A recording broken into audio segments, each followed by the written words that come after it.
আন্তর্জাতিকভাবে, আইনিভাবে এবং রাজপথে। একই সাথে আমাদের সেই লড়াইটা ইউনূসের বিরুদ্ধে এবং জামাত শিবিরদের বিরুদ্ধে আমাদের সেই লড়াইটা চালিয়ে যেতে হবে। দেশের মধ্যে একটি অংশগ্রহণমূলক নির্বাচনের জন্য বিশ্বের অনেক মানবাধিকার সংস্থা ডক্টর সরকারের উপর চাপ দিয়েছে এবং জাতিসংঘ অনেক বিবৃতি দিয়েছে।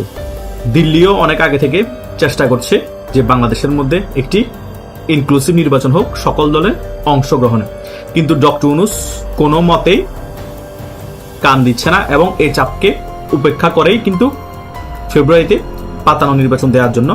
আসসালামু আলাইকুম প্রিয় দর্শক, নতুন একটি নিউজে আপনাদেরকে স্বাগতম।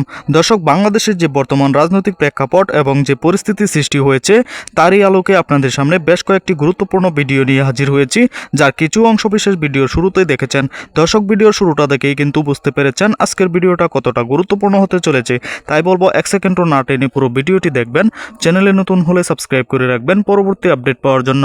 ভিডিওতে একটি লাইক করে দেখতে থাকুন সম্পূর্ণ ভিডিওটি। মূলক নির্বাচনের জন্য বিশ্বের অনেক মানবাধিকার সংস্থা ডক্টর সরকারের উপর চাপ দিয়েছে এবং জাতিসংঘ অনেক বিবৃতি দিয়েছে।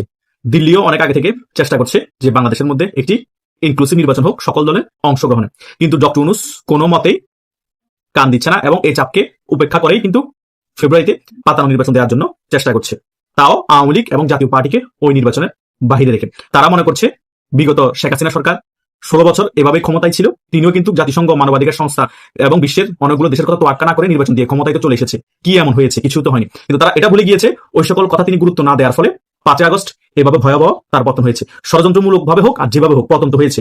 তোমরা যেদিকে এখন আগাচ্ছ তোমাদের পরিণতি সেম হবে, কেউ রক্ষা করার জন্য আসবে না। জাতিসংঘ তখন তোমাদেরকে নিয়ে বিবৃতি দিবে না, মানবাধিকার সংস্থা বিবৃতি দিবে না এবং বিশ্বের অনেক প্রভাবশালী যে সকল দেশ আছে তারা তোমাদের পক্ষে দাঁড়াবে না। এই পাকিস্তান মনে করছো যে তোমাদের পাশে এসে দাঁড়াবে, তারা পাশে এসে দাঁড়ালো কিছু করতে পারবে না। তুরস্ক মনে করছো পাশে এসে দাঁড়াবে, পাশে এসে দাঁড়ালো কিছু করতে পারবে না। কারণ বাংলাদেশের মধ্যে সবচেয়ে বড় ফ্যাক্ট হচ্ছে ভারত।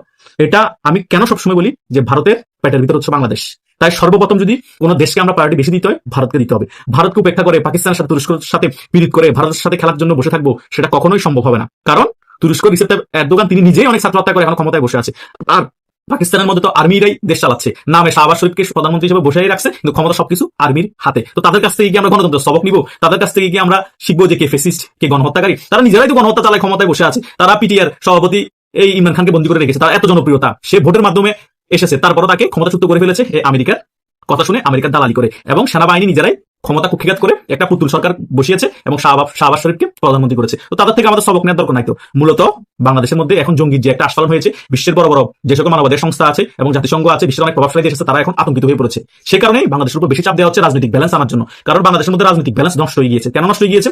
বাংলাদেশ আওয়ামী লীগের মতো বড় একটি দল বাংলাদেশের রাজনীতি করতে পারছে না, তাদের কর্মীরা কোনটা অবস্থায় আছে। এরপরে বাংলাদেশের 4টা বড় দলের মধ্যে একটা জাতীয় পার্টি, তারাও কিন্তু ভালোভাবে রাজনীতি করতে পারছে না। তারা নির্বাচন অংশ করতে পারবে না কি পারবে না এর কোনো সিউরিটি নেই। তাদের কোনো সভা সমাবেশ হলে সেখানে ককটেল বিস্ফোরণ হচ্ছে, পুলিশকে নিয়ে আক্রমণ করা হচ্ছে। এগুলো সকল কিছু মানবাধিকার লঙ্ঘন হচ্ছে, বাংলাদেশের গণতান্ত্রিক প্রক্রিয়া একেবারে ধ্বংস হয়ে যাচ্ছে। সে কারণে বিশ্বের যত মানবাধিকার সংস্থা, যত সংঘ যাই বলেন না কেন, সকলেই বাংলাদেশের বিষয় নিয়ে ফোকাস দিচ্ছে। এই দিক দিয়ে অনেকদিন যাবত কমনওয়েলথের মহাসচিব বাংলাদেশে এসে ঘোরাঘুরি করছে। এই বিষয়গুলো কিন্তু আমাদের মিডিয়ার মধ্যে প্রচার করা হচ্ছে না। তিনি ডক্টর ইউনূস বলেন এবং অন্যান্য রাজনৈতিক দল বলেন, রাষ্ট্রপতি সবার সাথে বৈঠক করেছে, সকলকে একটা কথা বলেছে যে বাংলাদেশে একটি অংশগ্রহণমূলক নির্বাচন। কমনওয়েলথের মহাসচিব কিন্তু চাপ দিচ্ছে বাংলাদেশে একটি অংশগ্রহণমূলক নির্বাচন হওয়ার জন্য। কারণ সকলেই বুঝতে পারছে বাংলাদেশের রাজনীতির জন্য বাংলাদেশ আওয়ামী লীগ একটা ফ্যাক্ট, শেখ হাসিনা একটা ফ্যাক্ট। এই বাংলাদেশ আওয়ামী লীগের ছাড়া যদি বাংলাদেশে কোনো নির্বাচন হয়, সেই নির্বাচনে 2 টাকার মূল্য নেই। যে সরকারই আসুক কোনো মূল্য থাকবে না। আর ওই সরকারকে বিশ্বের কোনো দেশ সাহায্য সহযোগিতা করবে না, ওই সরকারকে বাংলাদেশের জনগণ সহযোগিতা করবে না। কারণ বাংলাদেশে এমন একটি রাজনৈতিক দল, যে দল ক্ষমতায় আসার আগে বাংলাদেশের মানুষ চাচ্ছে তাদের পতন হোক। সেটা বিএনপি বলেন এবং জামাত ইসলামী বলেন। জামাত ইসলামের একজন চট্টগ্রামের আমির শাহজাহান চৌধুরী, তিনি বলতেছে পুলিশ আমাদের কথা মতো উঠবে, পুলিশ আমাদের কথা মতো বসবে, আমরা যা বলবো তাই করবে। পুলিশকে তাদের গোলাম, তারা ক্ষমতায় আসার আগে এই ধরনের কথাবার্তা বলছে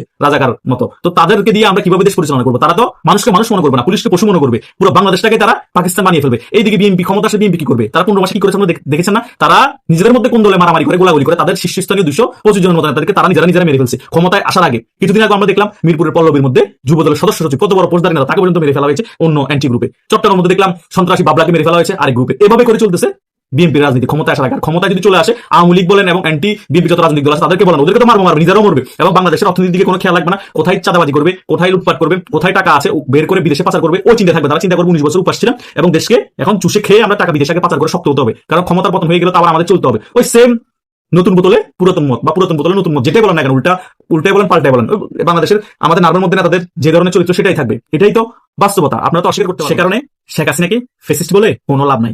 বাংলাদেশের মধ্যে আমাদের সকলের নার্ভের মধ্যে এই ফেসিস লুকাইতো। কার হাতে রক্ত ছিল না? যারাই বাংলাদেশ শাসন করেছে, বিএনপি বলেন, জামাত বলেন, এরশাদ বলেন, জিয়া রহমান বলেন, শেখ মুজিব বলেন, সকলের হাতে কিন্তু রক্ত লেগেছিল। আমি আর বেশি পিছনে যেতে চাই না, শুধু 2001 থেকে 2005 সালের শাসন আমলের কথা বললে আপনার ক্লিয়ার হয়ে যাবেন। বিএনপির আমলে বিএনপি কি করেছিল 5 বছর, তখন মিডিয়া কম থাকার কারণে এত আপডেট হয়নি বাংলাদেশের মিডিয়া, সে কারণে অনেক কিছু আপনারা জানতে পারেন। পেপার পত্রিকায় কি অল্প দেখেছেন কি না দেখেছেন আল্লাহ জানে, বা কিছু ইউটিউব এখনো আছে। সে সময় আমরা মোটামুটি অনেক কিছু বুঝি, সে সময় অনেক কিছু আমরা যা মিডিয়ার মাধ্যমে জানতে পেরেছি। পরবর্তীতে আরো ইতিহাস জেনেছি। সে সময় একসাথে 64 জেলার মধ্যে 63 জেলায় বোমা হামলা হয়েছে। শুধু তাই নয়, তখন শাইখ আব্দুর রহমান বাংলা ভাইয়ের জন্ম হয়েছে। 21 আগস্টে গ্রেনেড হামলা হয়েছে। বিএনপির আমলে বিএনপি 4 থেকে 5 বারের মতো দুর্নীতিতে চ্যাম্পিয়ন হয়েছে। খাম্বা তারেক নাম কেন হয়েছে? তিনি খাম্বার নাম করে খাম্বা বসিয়েছে, তার লাগানি, টাকা কামিয়ে নিয়েছে। এইরকম অহরহ দুর্নীতি করেছে। কত মানুষকে গুম হত্যা করেছে তার কোনো হিসাব ছিল না। আর এখন তারা সুশীল শাসছে, তারা বলছে আওয়ামী লীগ ফেসিস্ট, আওয়ামী লীগ গণতন্ত্র হত্যাকারী। আরে ভাই, তোমরা 2001 থেকে 2006 সাল পর্যন্ত কি করেছো সেটা ভুলে গিয়েছো? এত তাদের ভুলে গেলে চলবে না। আওয়ামী লীগ যদি ফেসিস্ট হয়, তাহলে বাংলাদেশের সকল রাজনৈতিক দল যারা ক্ষমতা ছিল সকলেই ফেসিস্ট। ডক্টর ইউনূস তো ফেসিস্টের দাদা, আব্বা, খালু, মামু যা আছে সবকিছুই সে 15 মাসে দেখিয়ে দিয়েছে। আর তোমরা ক্ষমতায় আসার আগে 15 মাসে জামাত বলেন, বিএনপি বলেন, বাংলাদেশের মানুষের জন্য কি করতে পারবা এবং বাংলাদেশের মানুষকে কি উপহার দিবে সেটা জনগণ বুঝে গিয়েছে। ক্ষমতায় আসার আগে জনগণ তোমাদের পতন যাচ্ছে, এটাই হচ্ছে এখন রিয়েলিটি। তাই তোমরা যতই কমনওয়েলথের মহাসচিবকে উপেক্ষা করো, জাতিসংঘের মহাসচিবকে উপেক্ষা করো, বিভিন্ন মানবাধিকার সংস্থাকে উপেক্ষা করে নির্বাচন দিয়ে যাও, মনে করছো আমরা 20-30 বছর 50 বছর ক্ষমতায় থাকবো, এখন প্রকাশ স্বর্গে বসবাস করছো। শেখ হাসিনার মতো এরকম আইরন লেডি 15-16 বছর ক্ষমতায় থাকতে কষ্ট হয়ে গিয়েছে, এদেরকে উপেক্ষা করে। বাংলাদেশের ইতিহাসে সবচেয়ে বেশি বছর দেশ শাসন করেছে শেখ হাসিনা। শেখ হাসিনা যেখানে কষ্ট হয়ে গিয়েছে, ইন্ডিয়া সাপোর্ট থাকার পর, রাশিয়া সাপোর্ট থাকার পর, আর তোমাদের সাপোর্ট কারা আছে? বিশ্বের মধ্যে কোন দেশ আছে? আমেরিকা আস্তে আস্তে ছুটে যাচ্ছে। এই জঙ্গি পাকিস্তান আর তুরস্কের সাপোর্ট নিয়ে তোমরা মনে করছো 20-30 বছর ক্ষমতায় থাকবা, আমেরিকা দুরিষ্ঠ করে দিবা। এটা সম্পূর্ণরূপে অসম্ভব হবে কাজ। এটা অসম্ভবকে সম্ভব করা অনন্ত জলিলের কাজ, বিএনপি এবং জামাতের কাজ না, তাই না? তাই বিএনপি আর জামাত অসম্ভবকে সম্ভব করতে পারবে না, এটা 100%। আওয়ামী লীগ এই খুব শীঘ্রই ফিরে আসছে। শীঘ্রই বলতে যে কালকে ফিরে আসছে আমি তা বলবো না, কিন্তু 1 বছর বলেন, 2 বছর বলেন, বা 5 মাস বলেন, খুব তাড়াতাড়ি ফিরে আসছে। এবং এই পাতানো নির্বাচনের ফল কতটুকু ভয়াবহ হবে, সেটার ফল কিভাবে ভোগ করবে এই বিএনপি এবং জামাত, সেটাও কিন্তু আওয়ামী লীগ ফিরে এসে দেখিয়ে দিবে। আর বহির্বিশ্ব থেকে আওয়ামী লীগের সকলে সাপোর্ট দিবে, কারণ বহির্বিশ্ব থেকে আগে থেকে সিগন্যাল দিয়ে দিচ্ছে যে অংশগ্রহণমূলক নির্বাচন, বারবার চাপ দিচ্ছে। এই চাপকে বারবার ডক্টর উপেক্ষা করছে। পরবর্তীতে দেশের মধ্যে যখন আন্দোলন সংগ্রাম যেভাবে সংগঠিত করে ফেলবে এবং রেজিম চেঞ্জ করে ফেলবে, তখন বহির্বিশ্ব থেকে সকলে আওয়ামী লীগকে আবার সমর্থন করবে। এবং এরপরে যখন একটি নির্দলীয় তত্ত্বাবধায়ক সরকারের আন্ডার নির্বাচন হবে, সেই নির্বাচন আওয়ামী লীগ ক্ষমতায় আসলে সকলে সাপোর্ট দিবে বহির্বিশ্ব থেকে, এবং সকলে বাহাবা দিবে। কেউ আওয়ামী লীগ ক্ষমতা থেকে দূর রাখতে পারবে না। তো যত না স্যার, আরো কিছু মাস নিচে নাও, খেলা কিন্তু শেষের পথে। প্রিয় দর্শক, সম্পূর্ণ ভিডিওটি দেখলেন, অবশ্যই বুঝতে পেরেছেন ভিডিওটি গুরুত্বপূর্ণ ছিল। দর্শক, এই ভিডিওতে যে তথ্যগুলো আপনারা পেয়েছেন, এ বিষয়ে আপনাদের কি মতামত তা অবশ্যই কমেন্টে জানাবেন। এবং পরবর্তী আপডেট ভিডিওগুলো সবার আগে পেতে চ্যানেলটিকে এখনই সাবস্ক্রাইব করে রাখুন। এই মুহূর্তে বিদায় নিচ্ছি, দেখা হবে পরবর্তী কোনো ভিডিওতে। সে পর্যন্ত ভালো থাকুন, সুস্থ থাকুন। আসসালামু আলাইকুম।